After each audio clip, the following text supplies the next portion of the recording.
નમસ્કાર મિત્રો, જય શ્રી કૃષ્ણ, જય માતાજી. ગુજુ ટોક ચેનલમાં આપનું સ્વાગત છે.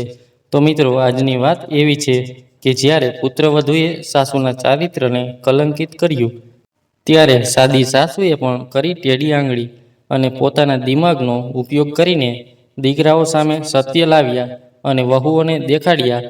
દિવસે તારા એવું કંઈક કર્યું કે વહુ રાણીઓ ચોંકી ગઈ. આખરે વૃદ્ધ મહિલાએ શું કર્યું, ચાલો જાણીએ. અરે જ્યોતિ, તું આજે વહેલી સવારે અચાનક ક્યાં જઈ રહી છે? તું તારી બેગ અને પથારી લઈને ક્યાં જઈ રહી છે? ઘરની સામે બેઠેલા વિશાખાજીએ કહ્યું. તો જ્યોતિએ એમને કોઈ જવાબ ન આપ્યો અને ચૂપચાપ તેમની બેગ લીધી અને આંખોના આંસુ લૂછતા આગળ વધવા લાગ્યા. જ્યારે વિશાખાએ આ જોયું, ત્યારે તેમને કંઈક અજુગતું લાગ્યું અને તેમણે ફરી એ જ પ્રશ્ન પૂછ્યો. આના પર પણ જ્યારે ત્યારે જ્યોતિજી તરફથી કોઈ જવાબ ન આવ્યો, ત્યારે તે આંખોના આંસુ લૂછતા આગળ વધતા રહ્યા. તો વિશાખાજીએ તેમને આંસુ લૂછતા જોયા. તેમને કંઈ સમજાયું નહીં. પછી તેમણે જ્યોતિનો હાથ પકડીને ઠપકો આપ્યો અને પૂછ્યું, અરે જ્યોતિ, તારું ધ્યાન ક્યાં છે? હું તને ઘણા સમયથી પૂછું છું, પણ તું જવાબ નથી આપતી. અરે તું ક્યાં જાય છે? તું મને કંઈક કહેશે? રડતા રડતા જ્યોતિજી તેમને કંઈ બોલી ન શક્યા. તેમને રડતા જોઈને વિશાખાજી પણ ચિંતિત થઈ ગયા અને પોતાનું કામ છોડીને પોતાના પડોશી, આમ કહીએ તો તેમની સહેલીને સાંત્વના આપવા લાગ્યા. વિશાખાજીએ પહેલાં જ્યોતિને પોતાના ઘરે બેસાડ્યા અને પછી તેમને સાંત્વના આપવા લાગ્યા. તેમને જ્યોતિના ખભા પર હાથ મૂક્યો અને સમજાવવાની કોશિશ કરવા લાગ્યા કે શું થયું, મને કહે. જો તું આમ જ રડતી રહેશે તો મને કેવી રીતે ખબર પડશે ઘરમાં કોઈ સમસ્યા છે? સારું, પહેલાં ચૂપ રહે અને મને શાંતિથી કહે શું થયું છે. થોડીવાર પછી જ્યારે જ્યોતિને રાહત થઈ, ત્યારે તેમના મોંમાંથી અવાજ આવ્યો. જ્યોતિજીએ વિશાખાજીને કહ્યું કે તું મારા ઘરની પરિસ્થિતિ સારી રીતે જાણે છે. મેં મારા બાળકો માટે શું શું નથી કર્યું. મારા બાળકોને ઉછેર મેં મારું આખું જીવન બરબાદ કરી દીધું છે, એમ વિચારીને કે તેમને કોઈ નુકસાન ન પહોંચે. એમની ખુશી માટે મેં મારી બધી ખુશીઓ કુરબાની કરી દીધી. પણ જે બાળકો માટે મેં આટલું બધું કર્યું, એ બાળકો આજે મારી જરાય કિંમત નથી કરતા. વિશાખાજીએ માથું હલાવતા કહ્યું, હા, મને ખબર ના હોય. હું માનું છું કે તારું ઘર એટલું નજીક તો નથી, તેથી મને વધુ કંઈ ખબર નથી. કારણ કે કેટલા સમયથી હું મારા બીજા પુત્ર સાથે અહીં ઘરે રહું છું, પરંતુ તેમ છતાં કોઈ મને કહે તો મને ખબર પડી જાય છે. થોડા દિવસો પહેલાં ઘરમાં કોઈ વાતને લઈને ઝઘડો થયો હતો. મને કોઈએ કહ્યું હતું, પણ વાત શું હતી કે શું નહીં તે મને ખબર નથી. પણ આવી નાની નાની વાતો ઘરમાં બનતી જ રહે છે. આવી નાની નાની વાતોને લીધે ઘર છોડીને જવાનું ક્યાંનું ડહાપણ છે. જો આ કામ તારી વહુએ કર્યું હોત તો સમજાયું હોત કે તે નાની ઉંમરની હતી, તેથી ખોટું પગલું ભરવા જઈ રહી હતી. પણ તું વહુ દીકરાઓની આટલી ઉંમરની હોવા છતાં આવું પગલું ભરવા જઈ રહી છે. અરે દીકરાના લગ્નને માત્ર 1 વર્ષ થઈ ગયું છે અને તારા અને તારી વહુ વચ્ચે અત્યારથી જ અણબનાવ છે. લોકોને એકબીજાને સમજાવવામાં થોડો સમય લાગે છે અને તું એકલી પાગલ છે કે તું આવું પગલું ભરવા જઈ રહી છે. વિશાખાજીએ તેમને સમજાવવાના ઈરાદાથી કહ્યું. તો જ્યોતિજીએ વિશાખાજીને કહ્યું, તું જે કહે છે તે સાચી વાત છે, પણ હમણાં જ તે પોતે જ કહ્યું કે ગઈકાલની વહુ કે 4 દિવસની દીકરી નથી જે કોઈ વાત વગર આવું પગલું ભરવા જઈ રહી છું. જો હું આવું પગલું ભરી રહી છું તો તેની પાછળ કોઈ મોટું કારણ હશે. તને એવું નથી લાગતું? આના પર વિશાખાજીએ કહ્યું, હા, તારી વાત સાચી છે. હું તને આજથી ઓળખતી નથી. હું તને ત્યારથી ઓળખું છું જ્યારે તું લગ્ન પછી પહેલીવાર આ ગામમાં આવી હતી. પરંતુ જ્યારથી બાળકો ઘર છોડીને અમને લઈ આવ્યા છે, ત્યારથી મને તારી સુખાકારી વિશે બધું સમાચાર મળતા નથી. બસ બાકી બધું ભૂલી જા. તું પોતે જ કહે કે આખરે શું થયું છે, જેથી આજે તું આટલું મોટું પગલું ભરવા જઈ રહી છે. આના પર જ્યોતિએ વિશાખાજીને બધું કહેવાનું શરૂ કર્યું અને કહ્યું, વિશાખા, તું તો જાણે છે કે જ્યારે મેં તેમની સાથે લગ્ન કર્યા ત્યારે હું ખૂબ નાની હતી. મારા માતા પિતાએ મારા લગ્ન ખૂબ જ નાની ઉંમરે કરી દીધા હતા. લગ્ન પછી જ્યારે હું ઘરે આવી હતી ત્યારે મારી નાની ઉંમર જોઈને પણ કોઈને મારા ઉપર દયા આવી નહોતી. બસ ઘરની વહુ બનાવી બધી જવાબદારી મારા માથે લાવી દીધી. તો પણ મેં ધ્યાન પણ ન આપ્યું અને ધીમે ધીમે મારી જવાબદારીઓ નિભાવવા લાગી. સમયની સાથે સાથે તારા દિયરની પીવાની આદત દિવસે ને દિવસે વધતી ગઈ. શરૂઆતમાં મારા માતા પિતા મતલબ કે મારા સાસુ સસરા તેમને ખૂબ ઠપકો પણ આપતા હતા. પરંતુ એક દિવસ જ્યારે મારા સાસુ સસરાએ તેમને ખૂબ ઠપકો આપ્યો ત્યારે તેમણે પોતાનો જીવ લેવાની ધમકી આપવાનું શરૂ કર્યું. તેથી મારા સસરા પણ તેમને કંઈ પણ કહેવાનું બંધ કરી દીધું અને પછી મારા જીવન પર જાણે એક ગ્રહણ આવી ગયું હતું. મારું જીવન ખરાબથી ખરાબ થતું ગયું. એક પછી એક સમસ્યા મારા માથા પર આવતી રહી, પરંતુ તેમ છતાં હું ધીરજ રાખતી હતી, કારણ કે મારા સાસુ સસરા મારા માટે મારા માતા પિતાથી ઓછા ન હતા. તેઓ બંને મારી ખૂબ કાળજી રાખતા હતા, તેમની પોતાની દીકરીની જેમ મારી સંભાળ રાખતા અને હું પણ તેમને મારા માતા પિતા માનીને રાત દિવસ તેમની સેવા કરતી. મારી પાસે માત્ર તેમનો જ આધાર હતો, જેમના સહારે હું આ બધું સહન કરતી હતી. થોડા સમયથી મારા પતિ ખૂબ જ દારૂના નશામાં ઘરે આવતા અને અપશબ્દો બોલતા. ક્યારેક તેમને કોઈ વાત પર ગુસ્સો આવતો તો તે મને બધી પ્રકારની વાહિયાત વાતો કહેતા. પણ ધીરે ધીરે તેમની આ બધી ગતિવિધિઓ વધતી ગઈ, કારણ કે માતા પિતાને પણ તેમને ગુમાવવાનો ડર હતો. તેથી જ તેમના કોઈ પણ ગેરવર્તણૂક પર, તેમની કોઈ પણ ક્રિયા પર તે તેમને ઠપકો પણ આપતા ન હતા અને બિચારા આ બધું સહન કરતા હતા કે તે જે કરે છે તે તેને કરવા દો, કાલે અમારા દીકરાને કંઈ થશે તો અમે શું કરીશું. અને પછી તેમણે મને ખૂબ જ સારી રીતે સમજાવ્યું.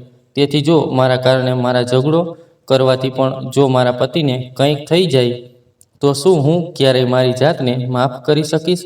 ના, ક્યારેય નહીં. હું પણ મારી જાતને ક્યારેય માફ કરી શકીશ નહીં. અને તેથી જ મેં એને મારા સાસુ સસરા સંપૂર્ણ મૌન જાળવ્યું. ન તો હું મારા પતિને કોઈ ખોટો જવાબ આપતી અને ન તો મારા સાસુ સસરાને તેમને કંઈ કહેતા હતા. પણ ધીમે ધીમે નશામાં ધૂત તેમનું ઘરે આવવું, મને મારઝૂડ કરવાનું પણ વધી ગયું. હવે તેમણે મારા પર હાથ ઉપાડવાનું શરૂ કર્યું અને લગભગ દર ત્રીજા કે ચોથા દિવસે તે મને નાની નાની બાબતે મારવા લાગ્યા. અને અહીં બાળકોના જન્મ પછી હું વધુ લાચાર બની ગઈ. હવે હું જાઉં તો ક્યાં જાઉં? મારા સાસરિયા સિવાય મારો કોઈ સહારો ન હતો. ધીમે ધીમે મેં મારા બાળકોનું ધ્યાન રાખવાનું શરૂ કર્યું. પહેલાં એક પુત્ર, પછી 3 બાળકો અને આ રીતે હું 4 બાળકોની માતા બની અને સમાન અત્યાચારો સહન કરતી રહી. પરંતુ તે માણસે આટલા સમય પછી પણ મારા ઉપર અત્યાચાર કરવાનું ના છોડ્યું અને તેની દારૂની લતને કારણે મારા સસરા પણ લાચાર બની ગયા. જો કે તેમણે ક્યારેય મને મારા માતા પિતા કમીનો અનુભવ થવા દીધો નહીં. પરંતુ જ્યારથી તે બંને મને છોડી ગયા ત્યારથી પછી અનાથ બની ગઈ છું. મેં બધું ગુમાવ્યું. મારા માતા પિતા મને ઘણા સમય પહેલાં છોડીને ચાલ્યા ગયા હતા. જ્યારે તેઓએ મારા લગ્ન કર્યા તે જ દિવસે તેઓએ મને છોડી દીધી હતી. પરંતુ તેમ છતાં હું હંમેશા મારા માતા પિતાને સમજાવતી કે મારા સાસુ સસરા મારા માતા પિતા છે. પરંતુ વાસ્તવમાં જ્યારે મારા સાસુ સસરાનું અવસાન થયું ત્યારે હું એકલતા અનુભવવા લાગી. અને હવે મારા સસરાના મૃત્યુ પછી મારા પતિને કોઈનો ડર ન હતો. તે આખો સમય નશામાં રહે છે. એવો કોઈ દિવસ નથી કે જ્યારે તે નશામાં ઘરે ન આવ્યા હોય. હવે નશામાં ઘરે આવવું તેમનો રોજનો દિનચર્યા બની ગયો છે.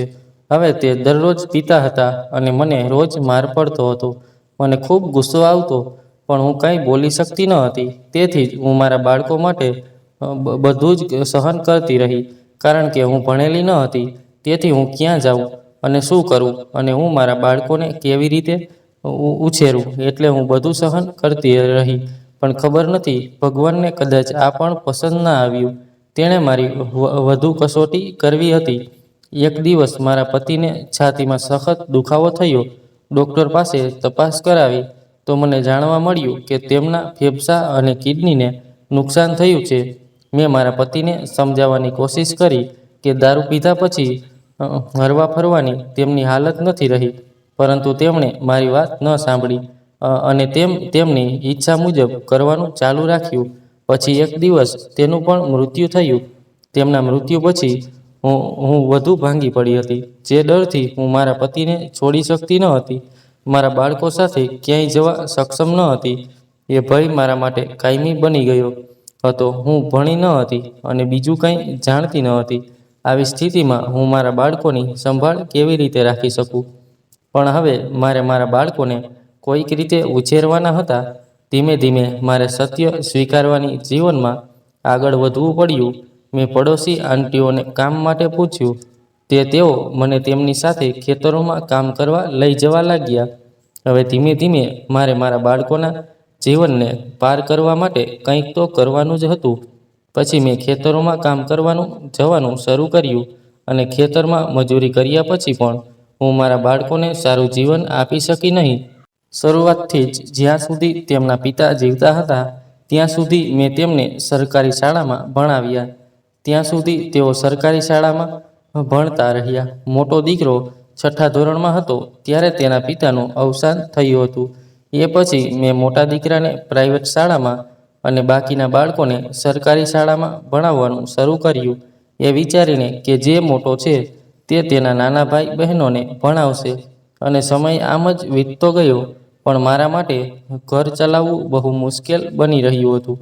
હું ફક્ત ખેતરોમાં કામ કરીને મારા બાળકોનો ખર્ચ કાઢી શકતી હતી. હું બીજું શું કરી શકું? કારણ કે ખેતરોનું કામ 12 મહિના સુધી ચાલતું નથી. તેથી જ ખેતરોના કામની સાથે સાથે મેં પઠ્ઠામાં પણ કામ કરવાનું શરૂ કર્યું. ત્યારે જ હું મારા બાળકોની ફી ભરી શકીશ અને તેમના ભોજનની વ્યવસ્થા કરી શકીશ. હવે મોટા દીકરાએ પણ 12મું પૂરું કર્યું. પછી મેં નાના બાળકોને પણ નજીકની સરકારી શાળાઓમાં પ્રવેશ અપાવ્યો. અને હવે મોટા દીકરાએ પણ સરકારી શાળામાંથી 12મું પૂરું કર્યું હતું. જ્યારે મોટા દીકરાએ 12મું પૂરું કર્યું ત્યારે હવે તેને કોલેજમાં એડમિશન લેવું હતું. તેથી મેં તેને સમજાવ્યું કે કેમ ના તે નાના બાળકોને ઘરે ભણાવવાનું શરૂ કરે. આનાથી તેને કોલેજની ફીમાં મને થોડી મદદ મળશે. બીજું કંઈ નહીં તો મારી એટલી હિંમત તો થશે કે તે તેના ટ્યુશન માટે પૈસા કાઢે તો પણ મને રાહત થશે. હું તેની ફી માટે પૈસા બચાવતી હતી અને પછી મારે બીજા બાળકો વિશે પણ વિચારવાનું હતું.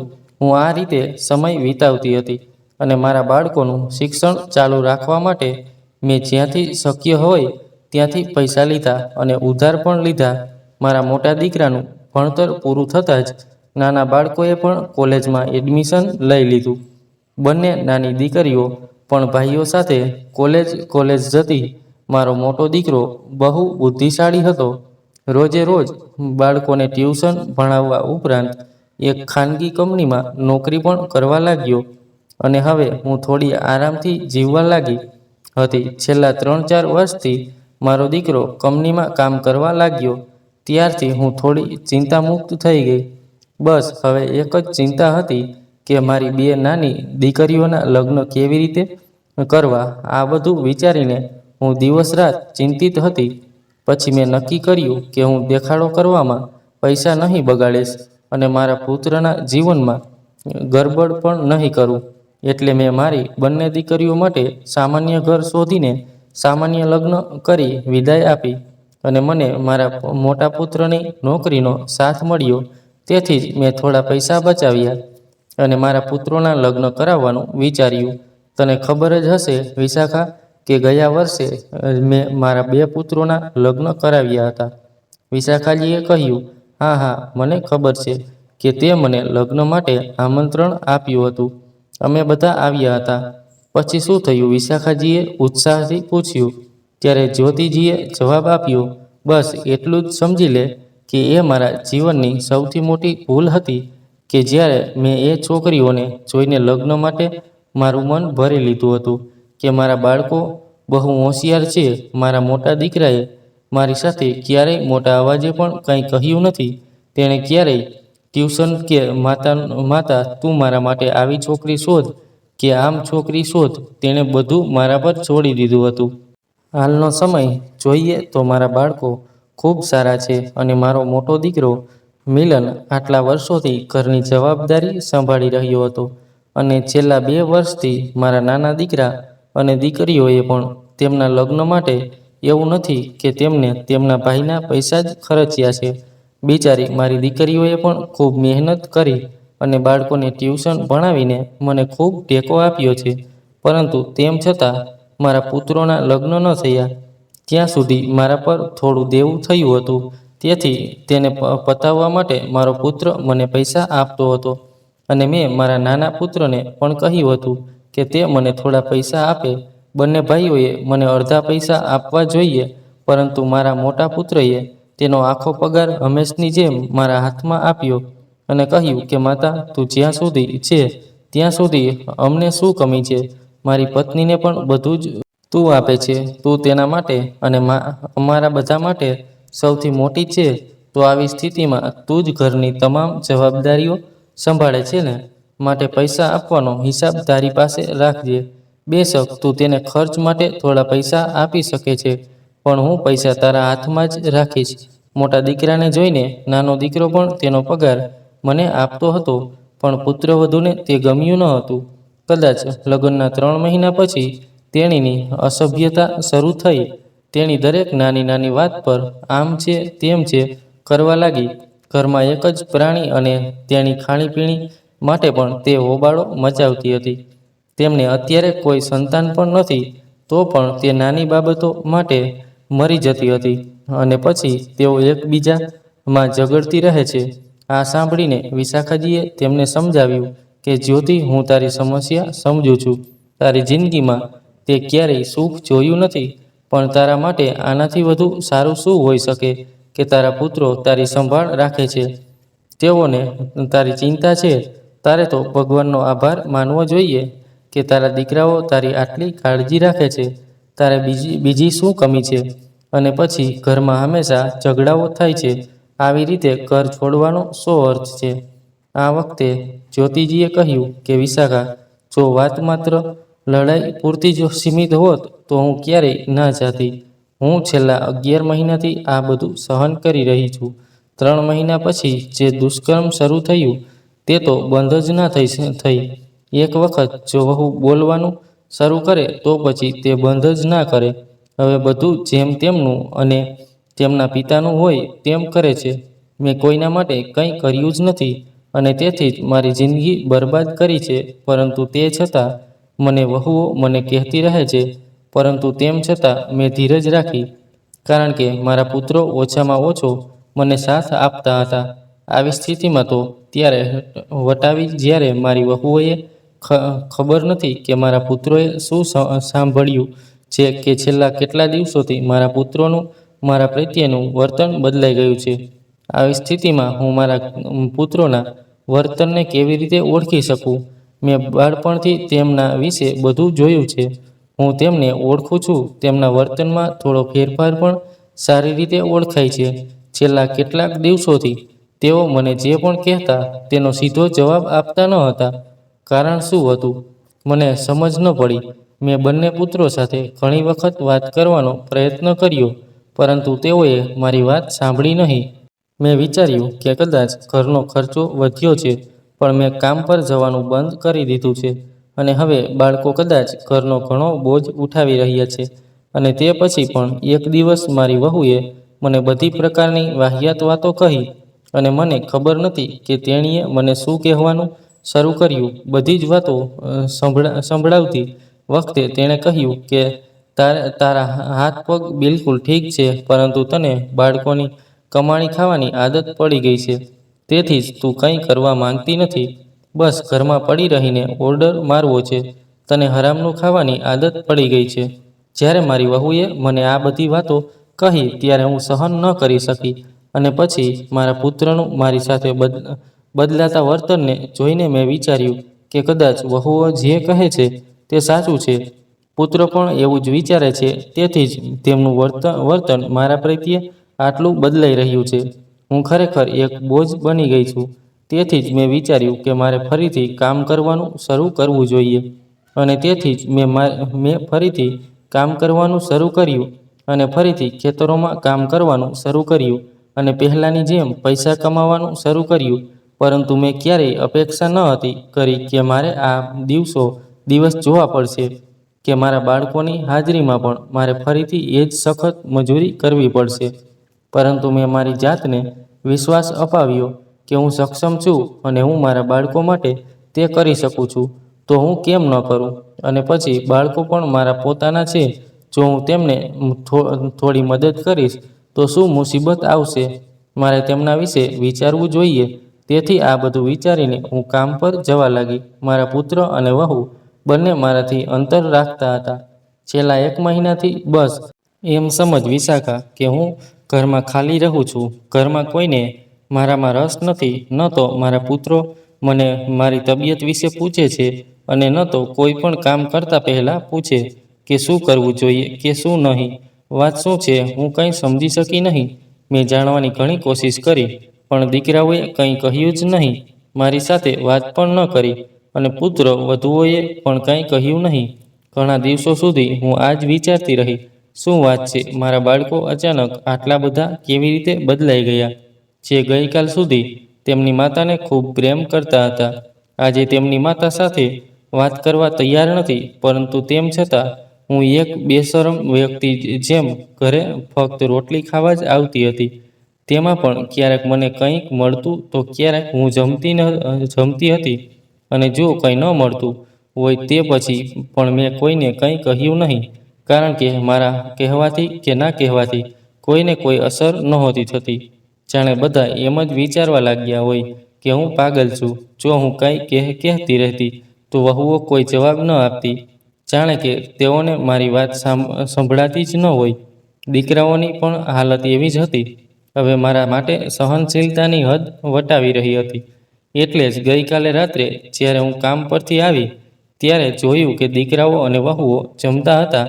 ત્યારે દીકરાઓએ મને એમ પણ ના કહ્યું કે માતા આવીને બેસ અને રોટલી ખા. તેમણે મને એકવાર પણ જૂઠું બોલી પણ કહ્યું નહીં. હું ગઈકાલે ગઈ અને હાથ પગ ધોઈને પાછી રસોડામાં પહોંચી. રસોડામાં પહોંચતા જ મેં જોયું કે ત્યાં વાસણમાં માત્ર 2 જ રોટલી પડી હતી અને તપેલીમાં શાકના નામ પર બટાકાના 2 ટુકડા હતા. આ જોઈને મને ખૂબ ગુસ્સો આવ્યો. હું વહેલી સવારથી કામથી થાકેલી જાઉં છું અને થાકેલી ઘરે આવી તો મને ખાવાનું પણ ન મળ્યું. આના પર મેં મારી વહુને કહ્યું કે વહુ, વધારે કોઈ શાક નથી અને રોટલી પણ નથી બનાવી, અને તને ખબર છે કે હું ખેતરમાં કામ કરીને આવું છું અને મને ભૂખ લાગે છે, તો પણ તે માત્ર 2 જ રોટલી બનાવીને રાખી છે અને તેના ઉપર તું રોટલી પણ એટલી નાની બનાવે છે. અને આજે મેં સવારે મારી સાથે ખાવાનું પણ લીધું ન હતું. રસોડામાં ઊભી રહીને હું ગણગણાટ કરતી રહી, પણ મને તેમના તરફથી કોઈ જવાબ ન મળ્યો. મેં મારા શબ્દોનું પુનરાવર્તન કર્યું અને પુત્રવધૂને ફરીથી પૂછ્યું કે વહુ, ખાવાનું બીજું કંઈ છે કે બસ આ જ છે? પણ કોઈ જવાબ ન મળ્યો. ગઈકાલે મારાથી સહન ન થયું. બહેન, ગુસ્સામાં મેં શાકભાજીનું મિશ્રણ જમીન પર પછાડ્યું અને કહ્યું, આખરે તમે લોકો વિચારો કે હું પાગલ છું કે પ્રાણી. હું કૂતરાની જેમ ભસતી રહું અને અહીં કોઈને વાંધો નથી. હું મારી વહુને શું કહું, જ્યારે મારા દીકરાઓ જ એવા છે કે એક વખત જમતી વખતે મને દિલથી પૂછી પણ ન શક્યા કે મેં રોટલી ખાધી છે કે ભૂખી છે. હવે લાગે છે કે હું મરી જાઉં કે જીવી જાઉં તો પણ તેમને કોઈ ફરક નથી પડતો. આના પર પુત્રોએ તેની પત્નીઓને કહ્યું કે અમે રૂમમાં જઈએ છીએ, તમે બંને પણ આરામ કરવા રૂમમાં ચાલો. ફરી જ્યારે તેઓ મને આ રીતે જોઈને જવા લાગ્યા ત્યારે મને ખૂબ ગુસ્સો આવ્યો, પણ હું શું કરી શકું? હું લાચાર હતી. પછી મેં મારી વહુને કહ્યું કે જો તમારે મારા માટે ભોજન ના બનાવવું હોય તો ઠીક છે, કાલથી હું મારા માટે ભોજન બનાવીશ.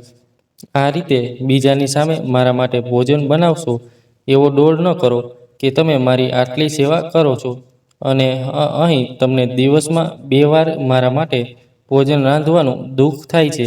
આના પર નાના દીકરાએ બૂમ પાડીને કહ્યું, હા હા, કોઈને દેખાડો કરવાનો શોખ નથી અને તું દુનિયાને જે બતાવતી રહે છે તેનું શું કામ વગર મને બોલાવા મજબૂર ના કર. જે કરવું હોય તે કર, અમને તારાથી કોઈ મતલબ નથી. મારા નાના પુત્રએ આટલું કહ્યું તો હું ચોંકી ગઈ કે તે અચાનક કેવી રીતે વાત કરી રહ્યો છે. અને દેખાડો કેવો દેખાડો છે? મેં જરાય દેખાડો નથી કર્યો. આના પર મારા નાના દીકરાએ ફરી કહ્યું, જો આ દેખાડો નથી તો બીજું શું છે? દુનિયાને બતાવવાનું કે અમે તને ત્રાસ આપીએ છીએ. અમે તને બેસાડીને ખવડાવી શકતા નથી. તું દેખાડો કરવા ખેતરોમાં કામ કરવા જાય છે. અરે તારે કઈ વસ્તુની કમી છે? તને કોણે કીધું કે તારી યેડીઓ ખેતરમાં રાખ?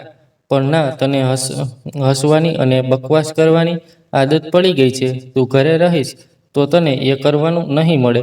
તું 50 લોકોને મળશે નહીં તો તારું મન ક્યાં લાગશે?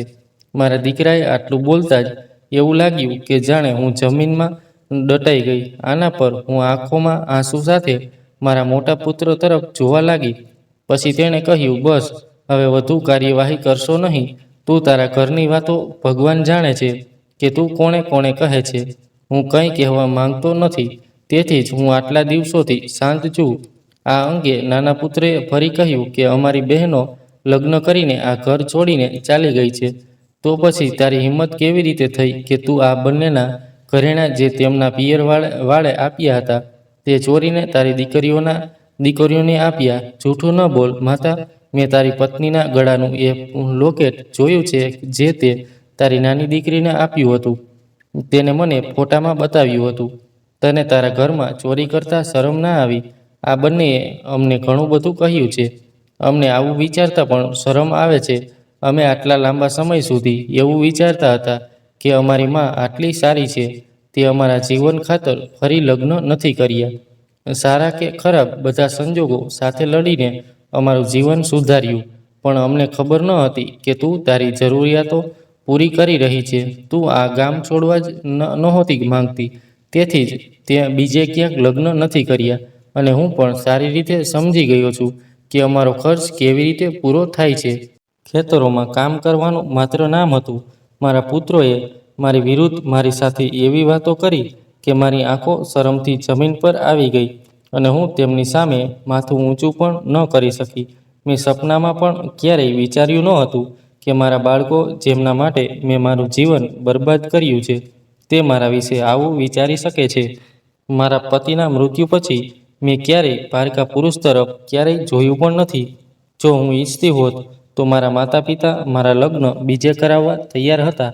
જો મને તેમની ચિંતા ન હોત તો હું બીજે લગ્ન કરી લેત અને તેમને અહીં છોડીને મારી જિંદગી ખુશીથી જીવી લેત. પણ ના, મેં મારી ખુશી છોડીને ફક્ત મારા બાળકો વિશે જ વિચાર્યું. હું જેવો પ્રેમ ઈચ્છું છું તેવો પ્રેમ તેમને કોઈ આપી શકશે નહીં. તેમના વિશે વિચારીને મેં મારા માતા પિતા સાથેનો સંબંધ લગભગ સમાપ્ત કરી દીધો હતો. કારણ કે તેઓ ઈચ્છતા હતા કે હું બીજે ક્યાંક લગ્ન કરું. પરંતુ આજે પણ મારા બાળકોએ મને મારા બલિદાન માટે આ પુરસ્કાર આપ્યો છે. હું તે સહન કરવા સક્ષમ નથી.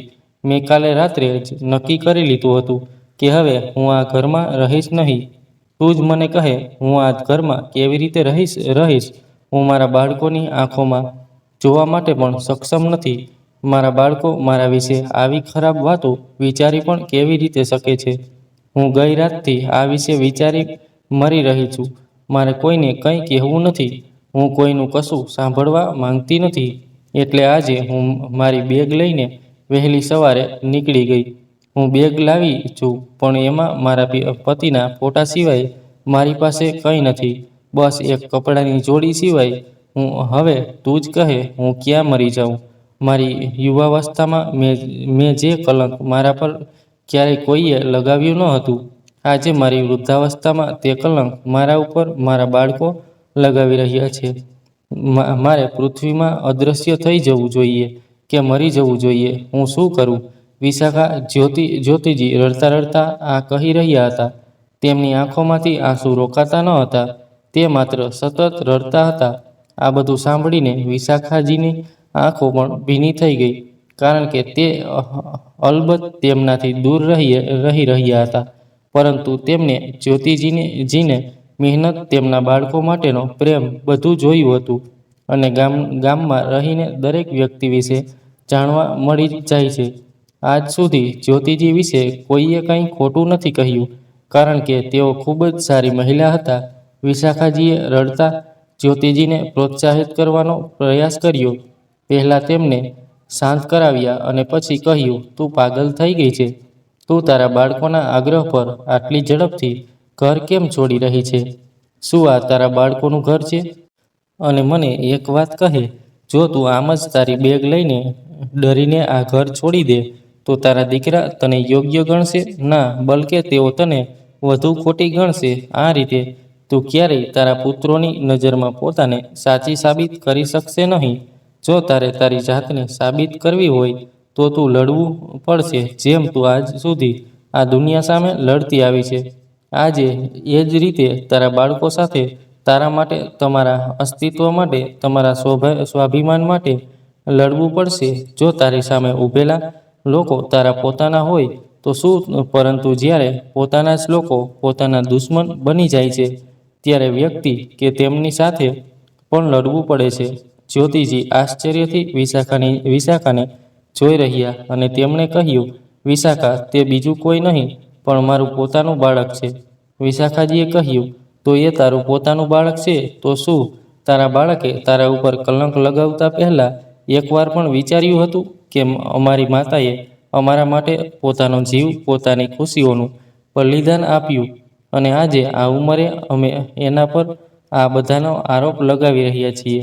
આ બધાના મૂળ સુધી જવા માટે તારે કંઈક કરવું પડશે. જ્યોતિજી પણ વિશાખાજીની યોજના સમજી ગયા અને તેઓ તરત જ તેમના ઘરે પાછા ફર્યા. પુત્રવધૂને રાણીની જેમ સૂર્યોદય સમયે ઉઠવાની આદત હોવાથી તે પોતાના રૂમમાં આરામથી સૂતી હતી.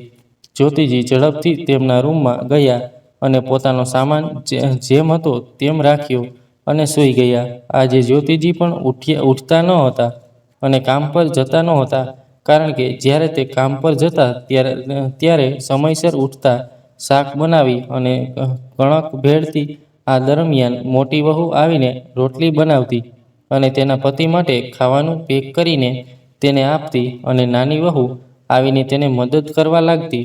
અને જ્યોતિજી ઘરની બહાર નીકળે કે તરત જ વાતો કરવા લાગી જાય છે. કોઈ કહે કે હું 5 વાગ્યાની જાગી છું તો કોઈ કહેતી હતી કે હું સવારે 4 વાગે ઉઠી ગઈ હતી. બસ આમ જ સમય પસાર થતો હતો. પરંતુ જ્યોતિજી સવારથી સૂઈ રહ્યા હતા ત્યારે ઘરનું કોઈ કામ પણ નહોતું થયું. પણ બહુરાણી ઉઠી સવારે 8 વાગ્યે પથારીમાંથી બહાર આવી. તેણે જોયું કે દરરોજની જેમ આજે પણ તેની સાસુએ ઘરનું અડધાથી વધુ કામ પૂર્ણ કરી દીધું હતું. હવે બધું એકદમ સામાન્ય હતું, સિવાય કે આજે તેના સાસુએ પોતાના માટે જમવાનું પેક કર્યું ન હતું. તે બંને તેમના પતિઓ સામે તેમની સાસુ વિશે કંઈ કહી શકતી પણ ન હતી, કારણ કે બંનેના પતિ ઘરે હતા. બંને તેમના પતિઓને સમજાવ્યા કે તમારી માતા અમને દુનિયાની સામે બદનામ કરવા માંગે છે, બધાને સાબિત કરવા માંગે છે કે આપણે બહુ ખરાબ પુત્રવધુ અને પુત્ર છીએ. તેમની જરાય કાળજી લેતા નથી. વૃદ્ધાવસ્થામાં પણ અમે તેમને કામ પર મોકલીએ છીએ. અને આવી વાત બનાવીને તેઓએ તેમની સાસુને તેમના પુત્રોની નજરમાં નીચા કરી દીધા હતા. તેઓએ બીજી ઘણી વાર્તાઓ બનાવી હતી. એક તો બિચારા જ્યોતિજી પહેલેથી જ ખૂબ મુશ્કેલીમાં હતા અને હવે જ્યારે પુત્રવધુઓનું સુખ મળશે તેવા સપના જોવા લાગ્યા. ત્યારે પુત્રવધુએ પણ તેમને એવી ખુશી બતાવી કે તેમણે કંઈ કહેવાનું જ ન હતું. તેઓ તેમને પર કલંકિત કરવા લાગી. પરંતુ દીકરાઓએ પણ પુત્રવધુએ એકવાર કહ્યું એટલે આ બધું સાચું કેવી રીતે માન્યું? શું તેઓ તેમની માતાને ઓળખતા ન હતા? શું તેઓ બધું ભૂલી ગયા કે તેમની માતાએ તેમને કેવી રીતે ઉછેર્યા છે? તેમને કેટલી સમસ્યાઓનો સામનો કરવો પડ્યો હતો? શું તે લોકો ખરેખર બધું ભૂલી ગયા છે? હવે શું કરવું અને કેવી રીતે કરવું તે તેઓ સમજી શકતા ન હતા. પરંતુ તેમ છતાં પોતાને નિર્દોષ અને સાચા સાબિત કરવા માટે તેઓએ હિંમત તો રાખવાની જ હતી અને તેમની પુત્રવધુએ તેમના પુત્રોને કહેલા જૂઠાણા સામે સખત લડત આપવાની હતી. જો તે કશું કરશે નહીં તો તેમના પુત્રો તેમને હંમેશા ખોટું માનશે. તેથી જ બધું બહાર લાવવું ખૂબ જ જરૂરી હતું. અને પછી જ્યોતિજી તેમના બાળકોની કોઈ પણ વાત, કોઈ પણ ગેરવર્તણૂક સહન કરી શકતી ન હતી. પરંતુ જ્યારે વાત તેમના ચારિત્ર પર આવે ત્યારે તે કેવી રીતે સહન કરી શકે? આજ સુધી આખા ગામમાં કોઈ તેમને તું પણ કહી શકતું ન હતું. આજે તેમના ઘરમાં આવી વસ્તુ આવવાનો પ્રશ્ન કેવી રીતે ઊભો થયો, તેથી જ તેમને વાત આગળ વધે તે પહેલાં બધું બહાર લાવવાનું હતું. તેથી જ હવે દરરોજની જેમ જ્યારે પુત્રો ઓફિસે ગયા ત્યારે જ્યોતિજી પણ તેમના ઘરની બહાર આવ્યા અને તેમના પડોશીની વહુ સાથે વાત કરી, જેમને વિશાખાજીએ પહેલેથી જ બધું સમજાવ્યું હતું. વાસ્તવમાં વિશાખાજીની પુત્રવધુ જ્યોતિની બાજુમાં જ રહેતી હતી અને તે જ્યોતિજીને ખૂબ માન આપતી હતી. વિશાખાજીની વહુ તેમની વહુ કરતાં ઘણી સારી હતી. તે જ્યોતિજીની વહુઓ માલિની અને શાલિનીથી દૂર રહેતી હતી કે સાચું કહું તો તેની પાસે એટલો સમય ન હતો કે તે કોઈની સાથે બિનજરૂરી વાત કરી શકે. તે પોતાના ઘરના કામકાજમાં મગ્ન રહેતી. જો તેણીને થોડો સમય મળતો તો તે ક્યારેક જ્યોતિજી સાથે વાત કરતી હતી, કારણ કે તે પણ બધું જાણતી હતી કે તેમણે ખરાબ સમયમાં તેમના બાળકોને કેવી રીતે ઉછેર્યા છે. વિશાખાજીએ તેને આ બધું કહ્યું હતું. હવે કીર્તિએ પણ નક્કી કર્યું કે તે જ્યોતિજીને મદદ કરશે અને માલિની અને શાલિનીનું સત્ય તેમના પતિની સામે લાવશે. આ માટે તેણીએ જ્યોતિજીને સમર્થન આપવાનું નક્કી કર્યું હતું અને હવે બંનેએ સાથે મળીને એક પ્લાન બનાવ્યો કે કીર્તિ બધાની સામે જ્યોતિજી સાથે ખૂબ જ ખરાબ વર્તન કરશે અને ધીમે ધીમે સત્ય બહાર લાવવા માટે તેને જ્યોતિજીની પુત્રવધુની નજીક જવું પડશે. તો જ તે કંઈક જાણી શકશે કે શું થયું છે, તેઓએ છેવટે તેમના પતિને ઉશ્કેરવા માટે શું શું કહ્યું છે. આ માટે કીર્તિ આજથી જ શરૂઆત કરી દીધી. જ્યારે જ્યોતિજી અને કીર્તિએ આ બધી વાત કરી ત્યારે કીર્તિએ જ્યોતિજીને ખૂબ જ ઊંચા અવાજમાં ધમકી આપી અને બૂમો પાડવાનું શરૂ કર્યું અને તેમની સાથે ગેરવર્તણૂક કરવાનું શરૂ કર્યું. તે જ્યોતિજીને ખેંચીને લઈ ગઈ અને તેના ઘરની બહાર ધકેલી દીધા અને શક્ય તેટલી અસંસ્કારી રીતે તેમની સાથે વાત કરવાનું શરૂ કર્યું અને કહ્યું, વૃદ્ધ સ્ત્રી, જા, તું તારી વહુ અને પુત્રને સંભાળી શકતી નથી અને અહીં આવીને સલાહ આપી રહી છે. અહીંથી ચાલી જા. માલિની અને શાલિનીએ કીર્તિને પહેલીવાર કોઈની સાથે આવું વર્તન કરતા જોઈ હતી. પહેલાં તો બંને ચોંકી ગઈ કે શું આ ખરેખર કીર્તિ છે, પણ પછી જ જ્યારે તેઓએ આ જોયું તો તેઓ પણ ખૂબ જ ખુશ થઈ ગઈ. તેમને લાગ્યું કે જાણે તેમના જેવી કોઈ વ્યક્તિ તેમને મળી ગઈ. આ રીતે સમય પસાર થવા લાગ્યો. જોકે જ્યોતિજીની પુત્રવધુઓ દિવસ દરમિયાન દરેક પ્રકારની વાતો તેમને સંભળાવતી હતી કે આ વૃદ્ધ સ્ત્રી ખાલી બેસીને પ્રાણીઓની જેમ ખોરાક જ ખાય છે. જ્યારે પણ તેને જુઓ સૂઈ રહે છે.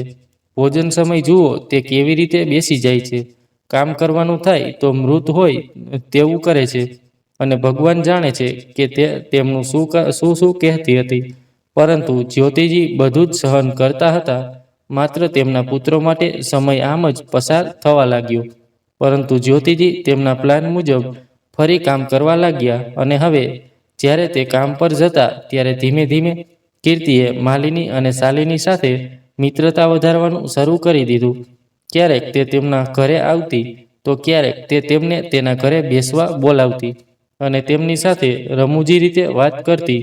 ધીમે ધીમે જ્યારે તેમની મિત્રતા વધવા લાગી તો થોડા દિવસો પછી કીર્તિ તેમની સામે તેની સાસુ વિશે ખરાબ બોલવા લાગી અને કહેવા લાગી કે બહેન, હું આ વૃદ્ધ સ્ત્રીથી કંટાળી ગઈ છું.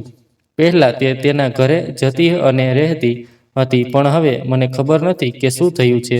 તે અહીં આવીને રહે છે અને જવાનું નામ પણ નથી લેતી અને તે મારી છાતી પર દાળો દબાવી રહી છે. મારે શું કરવું અને શું ન કરવું તે સમજાતું નથી. ક્યારેક મને વૃદ્ધ મહિલાને મારવાનું મન થાય છે. કીર્તિ પહેલાં પણ આ બંનેની સામે તેની સાસુ વિશે ખરાબ બોલી ચૂકી હતી, પણ આજે તે તેની સાસુ વિશે ઘણી બધી ખરાબ વાતો કરતી હતી. અને પછી તેણે કહ્યું કે દીદી, ખરેખર તમારા બંનેને મેચ કરવાવાળું કોઈ નથી.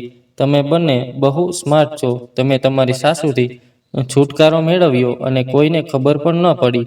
અહીં સુધી તે વૃદ્ધ સ્ત્રીના પુત્રને પણ ખબર ન પડી કે શું થયું અને શું નથી.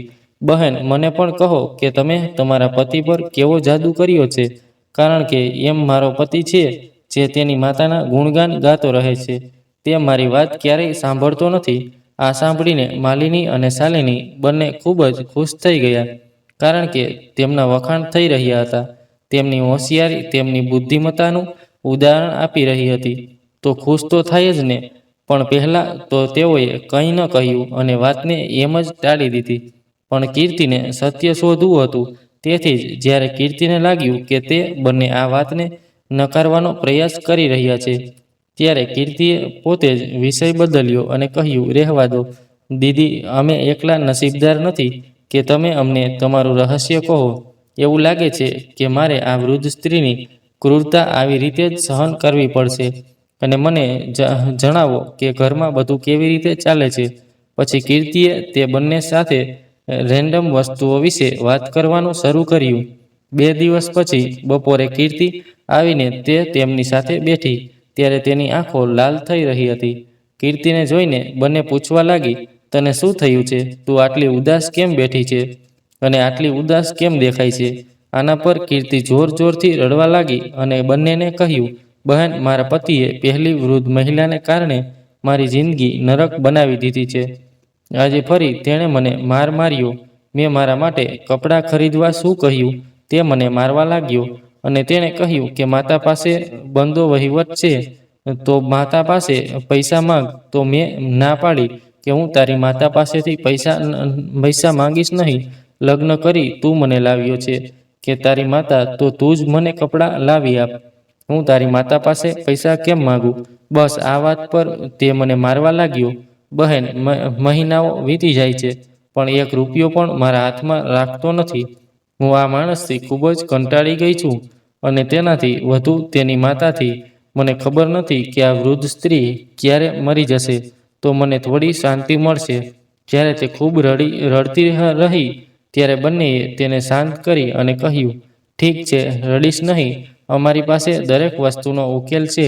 તારી ડોશી તને ખૂબ જ પરેશાન કરી રહી છે ને, તો તારી ડોશી માટે પણ કોઈક ઉકેલ શોધવો પડશે. આના પર કીર્તિ રડતી રડતી ચૂપ થઈ ગઈ અને તેના આંસુ લૂછતા કહ્યું, શું તમે ખરેખર મારી સાસુને પાઠ ભણાવી શકો છો? ઓહ, હું પણ કેટલી પાગલ છું. હું તમને પૂછું છું, તમે ચોક્કસપણે વૃદ્ધ મહિલાનું મગજ ઠેકાણે લાવી શકશો? મેં તમને અગાઉ પણ પૂછ્યું હતું, બહેન, કે તમે એવું શું જાદુ કર્યો કે ભાઈઓ તમારા કાબૂમાં રહે છે. બંને ભાઈઓ તમારી દરેક વાત સાંભળે છે, તમારા હાથમાં પૈસા પણ આપે છે, ઘરની બધી જ જવાબદારી તમારા પર છે અને તમારી વૃદ્ધ સ્ત્રીમાં એક શબ્દ પણ બોલવાની હિંમત નથી કરતી. અને અહીં મારી વૃદ્ધ સ્ત્રી મને એક શબ્દ પણ બોલવા દેતી નથી. હવે મને કહો બહેન, મારે શું કરવું જોઈએ? હું આ વૃદ્ધ મહિલાથી કેવી રીતે છુટકારો મેળવી શકું? મને મદદ કરો બહેન, મને કોઈ ઉપાય જણાવો. ત્યારે તે બંને હસવા લાગી અને એકબીજા સામે જોઈને હસવા લાગી અને બોલી, અરે, અમે જે કર્યું તે ખૂબ જ મોટી વાત છે. તારે આ બધું કરવાની જરૂર નથી. જો તું ઈચ્છે તો તું પણ આ જ કરી શકે છે જે અમે કર્યું. લગ્ન થયા પછી અમારા પતિઓ પણ આ ઘરમાં આવા જ હતા. તેઓ માતાના ભક્તની જેમ ફરતા હતા. જ્યારે પણ તેમને કહીએ કે બહાર જઈએ, ત્યારે તેઓ તેને પૂછ્યા વિના ક્યાંય જવા તૈયાર ન હતા. તેઓ બધા પૈસા તેના હાથમાં રાખતા હતા. તેઓએ તેને ઘરની માલકીન બનાવી રાખી હતી અને અમને એવું લાગતું હતું કે તેઓ અમને ફક્ત તેમની સંભાળ રાખવા માટે ઘરમાં લાવ્યા હતા.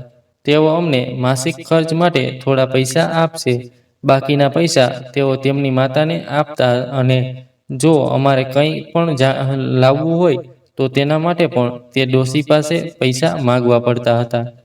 તે ના તો નહોતી પાડતી તો પણ શું થયું, પણ અમારે તેની પાસે માંગવા પડતા હતા. અરે, તે અમારા પતિના પૈસા છે અને અમે શા માટે માંગીએ? અમારો તેના પર અધિકાર છે, તો તે પૈસા ફક્ત અમારી પાસે જ હોવા જોઈએ.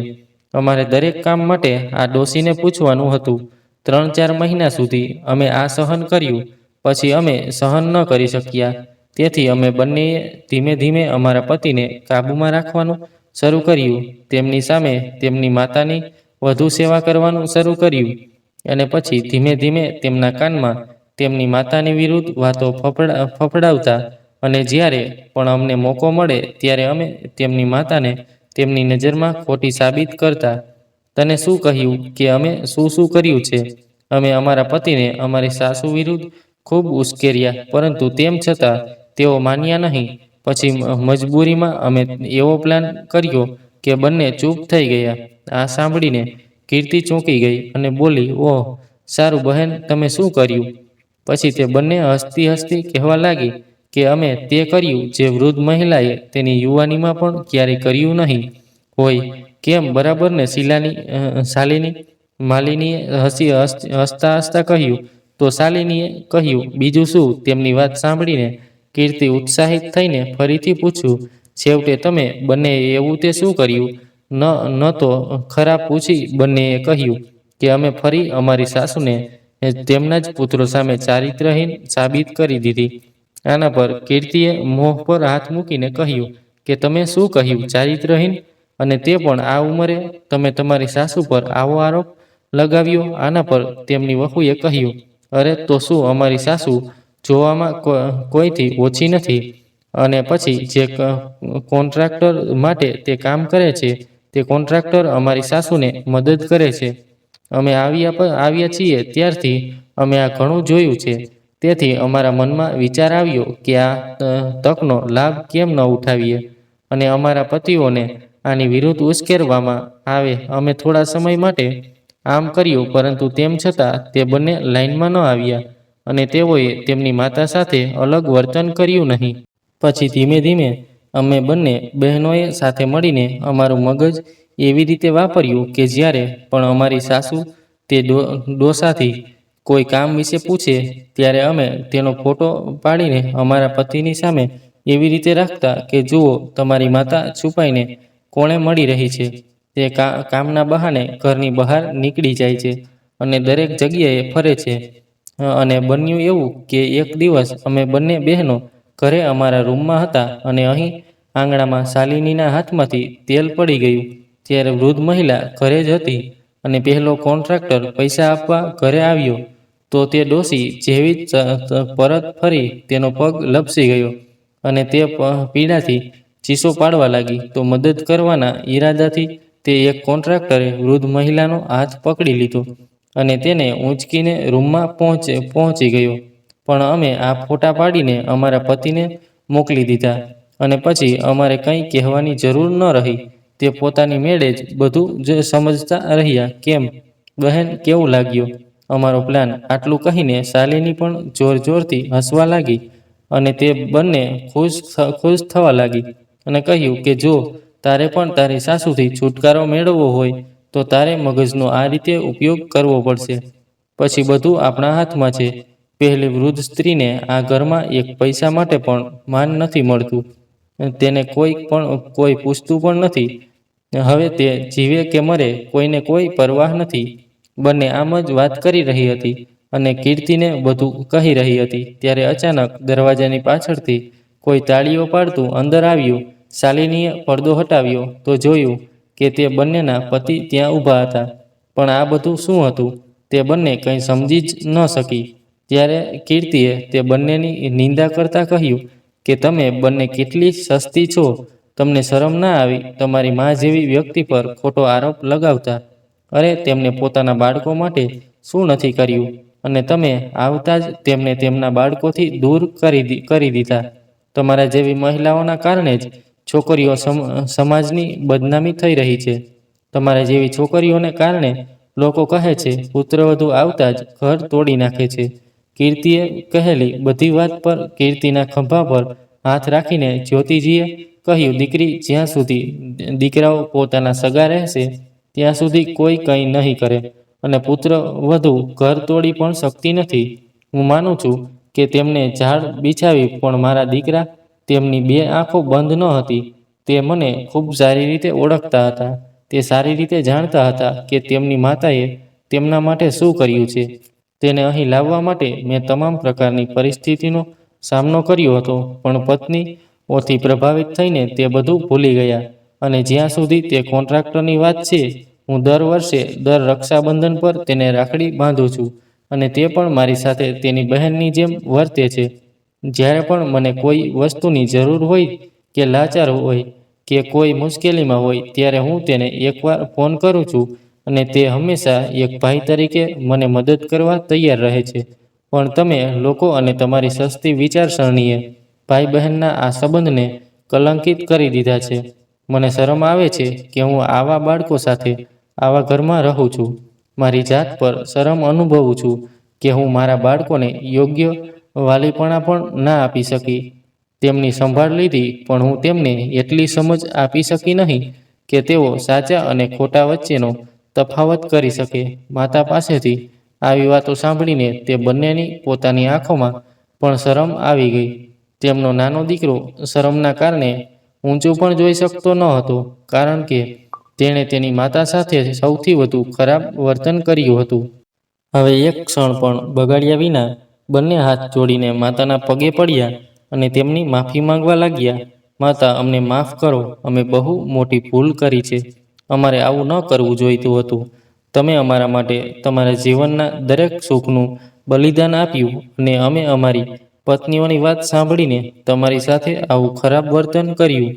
માતા, અમને માફ કરી દો, પરંતુ અમે અમારી ભૂલની માફી માટે પણ હકદાર નથી. આટલું કહ્યા બાદ પણ બંનેએ પોતાને થપ્પડ મારવાનું શરૂ કરી દીધું હતું. માતાનો હાથ પકડીને તેઓ પોતાની માતાના હાથ વડે થપ્પડ મારવા લાગ્યા. જ્યોતિજી તેમને શાંત કરવા લાગ્યા. બંને માતાના પગને ગળે લગાવીને રડવા લાગ્યા. આખરે આજે ફરીથી માતાએ તેના બાળકને પાઠ ભણાવ્યો અને તેમની ભૂલ માટે માફી પણ આપી. હવે સૌની સામે સત્ય ઉજાગર થયું હતું. પુત્રવધૂની સસ્તી અને ખોટી વિચારસરણીને કારણે જે પુત્રો પોતાની માતાને નફરત કરવા લાગ્યા હતા, તેઓ ફરી એકવાર તેમની માતાના રક્ષક બનીને ઊભા થયા અને બધા ખુશીથી સાથે રહેવા લાગ્યા. કારણ કે પુત્રવધુઓ પુત્રોની પાછળ છે, ખરું ને? જો દીકરો તેની માતાને માન સન્માન આપવા માંગતો હોય, તો વહુ તેની સાસુ સાથે ખરાબ વર્તન કરે તો તેની મજાક શું છે? જેથી જ માલિક અને શાલિની પણ તેની સાસુ સાથે સ્વેચ્છાએ કે મજબૂરીથી ખૂબ સારી રીતે રહે છે. જો મિત્રો, અમારી આજની વાર્તા હતી, તમને આજની વાર્તા કેવી લાગી? કોમેન્ટ બોક્સમાં જરૂર જણાવો. જો તમને વિડીયો પસંદ આવ્યો હોય તો લાઈક અને શેર કરવાનું ના ભૂલતા. હું તમને એક નવા વિડીયોમાં મળીશ. જય શ્રી કૃષ્ણ, જય માતાજી.